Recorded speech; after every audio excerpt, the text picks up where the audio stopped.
choisi depuis toujours. Dieu, tu m'as béni et appelé avant ma naissance. Tu me disais dans le silence, Dieu éternel, je sais que tu m'aimes, tu es mon Père, je suis ton enfant. Dieu éternel, je sais que tu m'aimes, je suis à toi éternellement. Rebonjour à tous. Alors c'est toujours pour moi un privilège et un honneur de me trouver devant vous, même si je vous avoue que j'ai un peu encore la frousse. J'espère que cette semaine a été pour vous enrichissante et que vous avez pu apprendre de Dieu. Pour moi, c'était un peu particulier, mais grâce à Dieu, elle se finit bien parce qu'on est tous ensemble et nous pouvons l'adorer en esprit et en vérité. Alors je vous invite à incliner vos têtes et nous allons prier. Éternel, notre Dieu, notre Père, alors que tu mets ta parole dans ma bouche, je voudrais également que tu puisses répandre ton esprit sur chacun d'entre nous et que nos cœurs soient disposés à t'écouter. Au nom de Jésus, Amen. Alors, je suis quelqu'un qui aime énormément les histoires. Alors, en guise d'introduction, je vais vous raconter une petite histoire. Alors, cette histoire, elle est, je pense, connue des enfants. C'est l'histoire d'une petite fille qui s'appelle Alice. Alice, elle vit son aventure. Alors, je ne vais pas vous raconter toute l'histoire, je vais juste prendre un bout de l'histoire, c'est pour nous mener sur un chemin. Donc, c'est l'histoire d'une petite fille nommée Alice. Cette fille, à un moment, elle est perdue dans son aventure. Elle arrive dans un endroit où il y a plusieurs chemins. Mais, manque de bol pour elle, elle ne se rappelle plus de la route à suivre. C'est alors qu'elle croise un chat et elle décide de lui demander s'il ne connaît pas le chemin. Le chat lui pose alors 2 questions. D'où viens-tu ? Et Alice ne se rappelle plus en fait d'où elle vient. Et le chat va lui poser une deuxième question. Où vas-tu ?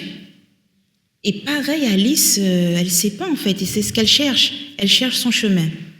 Et cette petite histoire en fait m'a menée à me poser moi cette question. Milly, d'où viens-tu ? Et Milly, où vas-tu ? Est-ce que nous savons d'où nous venons ? Nous venons de ce Créateur, l'Éternel, notre Dieu. À la base, nous avons été formés par ses mains, pris de la poussière, et il nous a insufflé son souffle de vie. Malheureusement, nous avons tous chuté, parce que lorsque Adam désobéit, c'est nous tous qui désobéissons.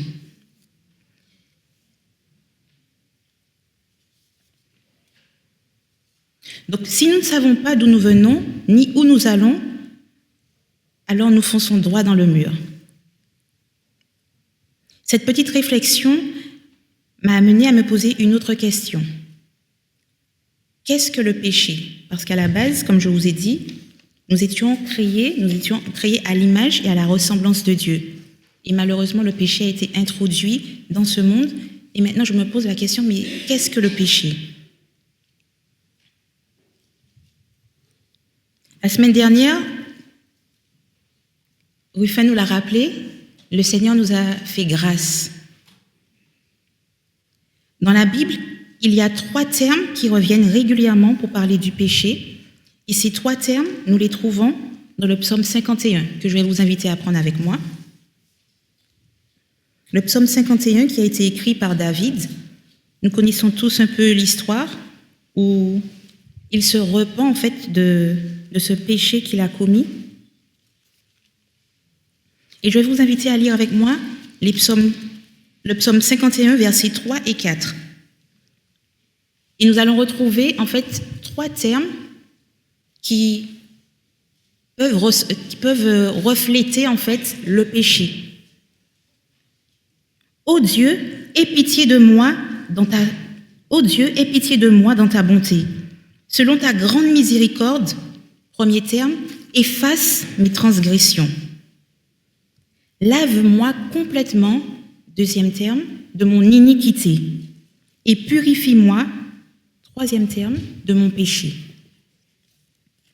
Donc le premier terme, qui est transgression, et que j'ai envie de nommer partie visible de l'iceberg. Parce que la transgression, c'est tout ce que nos yeux peuvent voir. Quelqu'un qui a fauté, quelqu'un qui ment, qui triche, quelqu'un qui transgresse la loi de Dieu. Et dans 1 Jean 3 au verset 4, il nous est dit « Quiconque pêche transgresse la loi, et le péché est la transgression de la loi. » Et quand j'ai été prendre l'original du texte, dans la King James, il y a un tout petit mot, mais qui fait qui donne un peu plus de sens. Dans l'original, il est dit « Le péché, c'est aussi la transgression de la loi ». Ce qui implique qu'il y a plusieurs notions pour parler du péché. Donc, on ne peut pas enfermer le péché dans le simple fait de transgresser la loi. Et c'est d'ailleurs ce que David nous fait comprendre dans le psaume 51, en parlant de transgression, d'iniquité et de péché. Donc, ce qui m'invite à vous raconter une deuxième petite histoire, parce que je vous ai dit que j'aime beaucoup les histoires, pour pouvoir vous permettre et nous permettre de comprendre ce qu'est l'iniquité. Alors, je vais vous raconter le témoignage d'un pasteur, Eddie Johnson. Il avait pour habitude, c'est un Mauricien, et il avait pour habitude d'aller à la chasse avec son oncle. Et donc, du coup, il avait développé une certaine dextérité au tir. Et durant les vacances, comme maintenant, il y avait la fête foraine dans son village. Il est allé avec ses amis, ils ont fait plusieurs stands, et là, ne voilà-t-il pas qu'il y a un stand de tir? Et il est tout fier, et il va avec ses amis, et il leur dit « Venez, je vais vous montrer comment je suis tellement bon au tir, vous verrez. » Et là, il donne les sous au forain, et il a droit à 10 coups. Alors, il tire une première fois, il manque la cible. Bon, il se dit « Bon, on va recommencer, on va tenter, vous inquiétez pas, je vais réussir. » Il le fait une deuxième fois. Deuxième fois, il manque la cible encore. Troisième fois, quatrième fois, et il manque toujours la cible. Il tire pendant ces 10 coups, et les 10 coups, les amis, il manque la cible. Alors il se dit, mais c'est pas possible, je vais à la chasse tous les dimanches avec mon oncle, j'ai développé cette dextérité et je suis sûr de moi, je suis sûr de mon coup. Alors il repaye encore pour pouvoir tirer, il a encore 10 coups. Et les 10 coups, mes amis, il manque la cible. Et là, ses copains qui commencent à le charrier, parce qu'à cet âge-là, j'ai envie de dire qu'on ne sait faire que ça. Et il est un peu gêné, voire même beaucoup gêné. Et le forain qui voit ça va à sa rencontre, à la rencontre du petit groupe, et lui explique. Il lui dit, en fait, tu sais,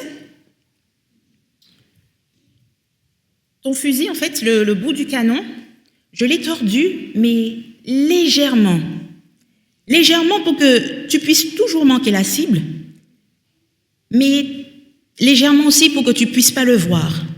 Donc, quand tu vas tirer, tu vas toujours manquer la cible.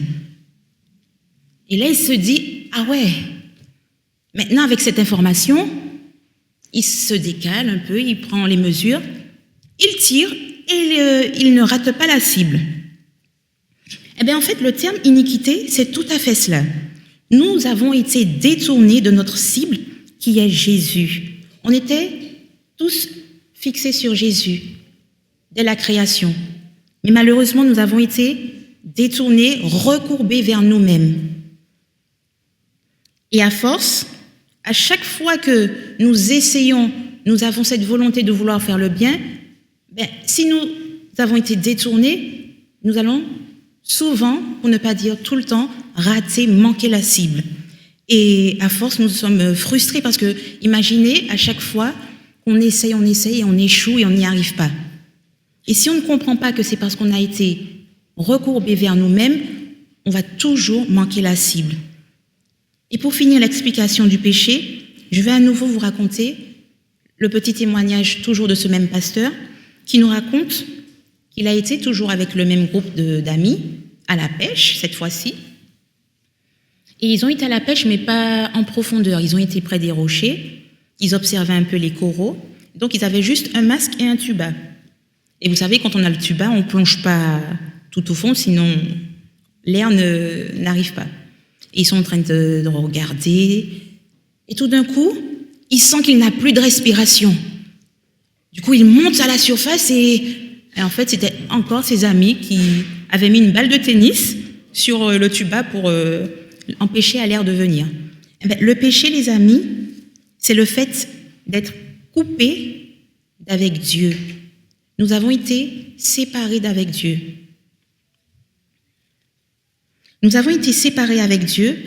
Et rappelons-nous de Jésus au jardin de Gethsémani, comment la souffrance a été atroce au point de le faire suer des grumeaux de sang.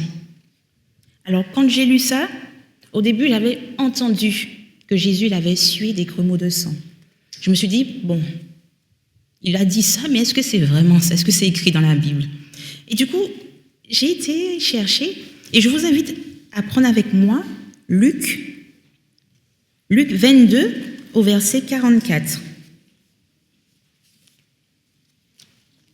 Pour remettre un peu les choses dans le contexte, c'est le dernier moment avec Jésus et ses disciples, et il se rend après le repas sur le mont des Oliviers au jardin de Gethsémani, et il demande à ses disciples de prier avec lui, de l'accompagner pour prier avec lui. Mais ses disciples s'endorment. Et pendant qu'il prie, au verset 44, Luc, c'est le seul qui donne ce détail, nous dit « Étant en agonie, il priait plus instamment et sa sueur devint comme des grumeaux de sang qui tombaient par terre. » Je me suis dit « Waouh !» L'Éternel était tellement dans une agonie parce qu'il sentait qu'à ce moment-là, son Père était en train de le quitter, de l'abandonner, parce que lui, Jésus, était en train de devenir le péché. Le péché, comme on vient de le définir, il est en train de devenir cette transgression, cette iniquité, et au final, ce péché qui nous sépare de Dieu. Et Dieu a horreur du péché, donc il ne peut pas être en présence du péché. Et son Fils devient le péché. Et Jésus, qui n'avait jamais été séparé de son Père, sans cet éloignement, il sent que son Père le quitte. Cette personne qui a toujours été avec lui, cette personne à qui, quand il priait, lui répondait toujours. Et là, à ce moment, il demande même, « Mais papa, s'il te plaît, s'il est possible que tu éloignes cette coupe. » Mais Jésus continue et il obéit, il dit, « Non pas ma volonté, mais ta volonté. » Et aujourd'hui, c'est ce que l'Éternel veut pour vous, c'est ce que l'Éternel veut pour moi, que nous puissions vivre cette vie de prière intense avec lui, cette relation d'amour qui va nous pousser à... C'est vrai que parfois, l'obéissance sera dure, mais je sais que cette obéissance, elle est nécessaire pour ma relation avec lui.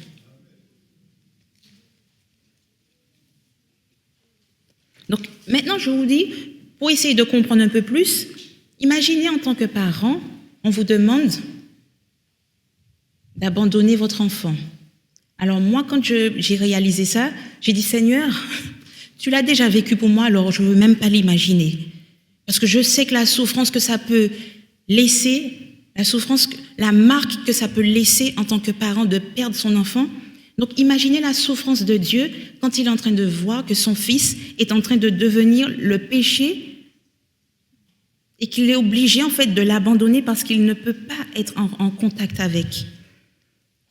Et imaginez également cet enfant qui voit son parent le laisser et ne plus répondre à ses requêtes, à ses prières. Cet enfant qui vous appelle « Papa, maman, ne me laisse pas, ne m'abandonne pas ». Et vous êtes obligé de lui tourner le dos. Imaginez la souffrance de cet enfant. Et je me suis dit, ok, je comprends pourquoi le Seigneur a transpiré, a sué des grumeaux de sang. Et j'ai même été un peu plus loin, parce que je me suis dit, est-ce qu'on peut vraiment transpirer des grumeaux de sang?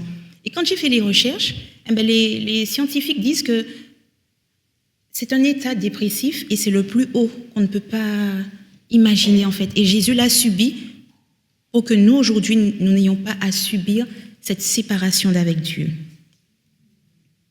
La semaine dernière, cette bonne nouvelle nous a été prêchée, car c'est un don que Dieu nous fait. C'est une grâce que l'Éternel nous fait de ne pas subir, en fait, cette seconde mort. Mais j'aimerais aller un peu plus loin avec vous.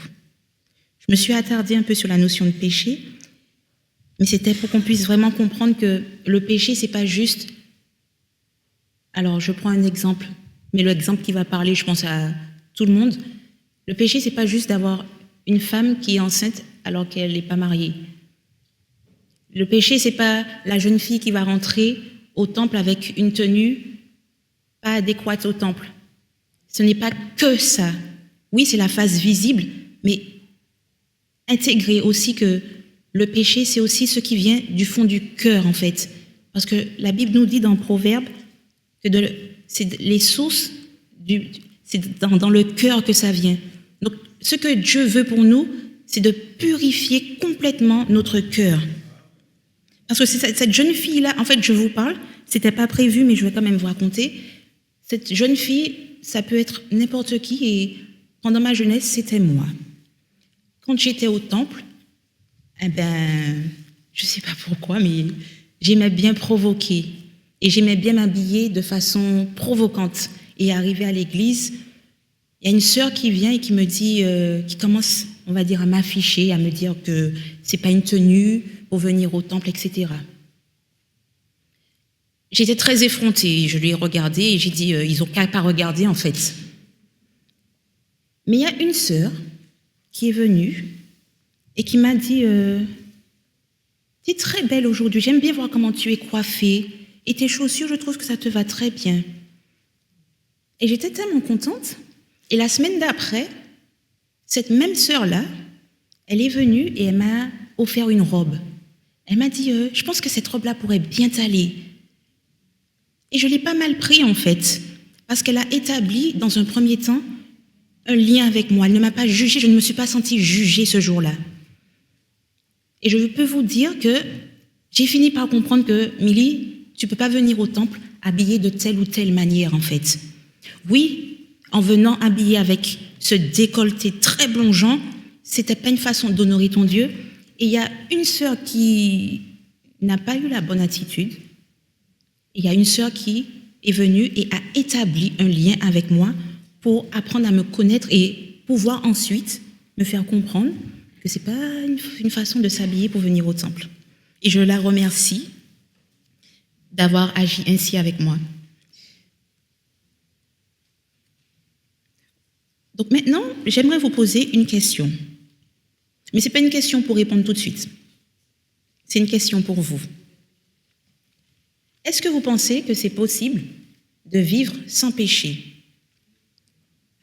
Ou sinon, est-ce que nous pouvons vivre une vie de totale obéissance à Dieu?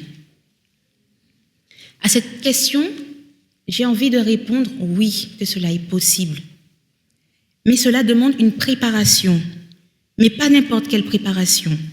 Une préparation opérée par le Saint-Esprit lui-même avec comme outil à notre disposition la prière. Une vie de prière sanctifiée. Donc ouvrons notre Bible maintenant dans Romains 6 au verset 6.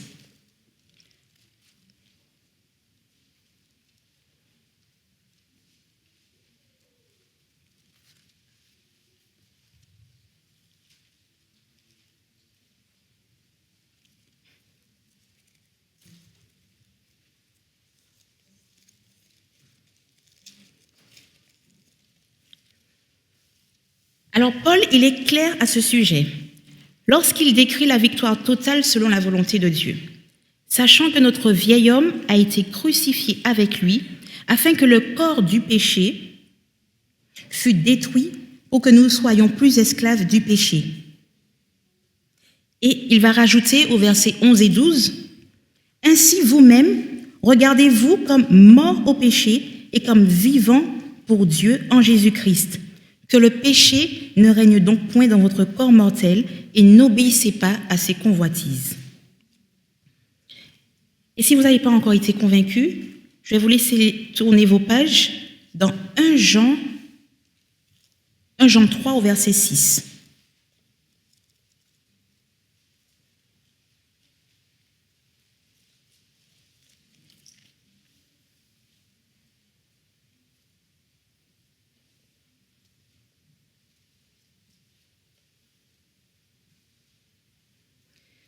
Donc 1 Jean verset 3 nous dit « Quiconque demeure en lui ne pêche point. Quiconque pêche ne l'a pas vu et ne l'a pas connu. » Tous ces versets déclarent que le chrétien peut obtenir la victoire sur la tentation et le péché, parce que nous sommes principalement tous ici adventistes. Je vais vous citer quelques passages d'Ellen White. Dans la Review and Herald du 10 mars 1904, elle nous dit « Celui qui ne possède pas assez de foi en Christ pour croire que ce dernier peut les garder du péché n'a pas la foi nécessaire pour rentrer dans le royaume des cieux. » Et elle dira dans les paraboles de Jésus-Christ à la page 285, « La sainteté est exigée de tous. » Et pour finir, dans Jésus-Christ, elle nous dit « Le prince du monde vient, dit Jésus, et il n'a rien en moi. » Dans Jean 14, verset 30. Rien en lui ne faisait écho au sophisme de Satan. Il ne donnait pas son consentement au péché. Il ne céda pas à la tentation, même en pensée. Nous pouvons en faire de même. C'est de cette vie-là que Dieu aspire pour nous. Non pas quand il reviendra, mais aujourd'hui. Cela est possible dès maintenant, de pouvoir vivre une vie sanctifiée, de pouvoir vivre une vie renouvelée en Christ. Et ce que Dieu attend de nous, c'est que nous puissions lui ouvrir notre cœur, c'est que nous puissions lui laisser complètement la place. Dieu veut ton cœur, Dieu veut mon cœur, afin que la dureté qui s'y trouve puisse être transformée en chair douce et aimable, qui sache aimer comme Dieu nous a tant aimés qu'il a donné son Fils unique, afin que quiconque ne périsse, mais que tous aient la vie pour l'éternité. Car il est le bon berger, et il veut que ses brebis puissent avoir la vie en abondance. Cette victoire sur le péché ne peut se faire sans l'aide de l'Esprit Saint. Ce n'est qu'en étant baptisé chaque jour par l'Esprit qu'il pourra accomplir son œuvre victorieuse en nous pour vivre une victoire totale. Le Christ et l'Esprit sont inséparables l'un de l'autre, car Christ demeure dans le croyant grâce au baptême de l'Esprit Saint. Jésus a obtenu une victoire totale sur notre ennemi et il nous l'offre par la foi en sa justice. Est-ce que nous y croyons fermement? Est-ce que nous y croyons fermement, mes amis? Il a commencé l'œuvre du salut en nous et il nous fera remporter une victoire totale si nous plaçons notre foi en lui et sa justice. Philippiens 1, verset 6 nous dit « Je suis persuadé que celui qui a commencé cette œuvre bonne la rendra parfaite pour le jour du Seigneur. » Alors, bien-aimé de l'Éternel, je veux te dire une chose en ce matin. Je veux nous dire une chose en ce matin. C'est que j'ai l'assurance que rien ici-bas ne pourra me séparer de l'amour de mon Sauveur et du salut qu'il m'offre. Il te dit, je viens, je frappe à la porte, mais pas n'importe quelle porte. Je frappe à la porte de ton cœur. Il frappe à la porte de mon cœur, afin qu'il puisse souper avec nous et nous avec lui. Alors, ne lui refusons plus cet accès et ouvrons-lui notre cœur.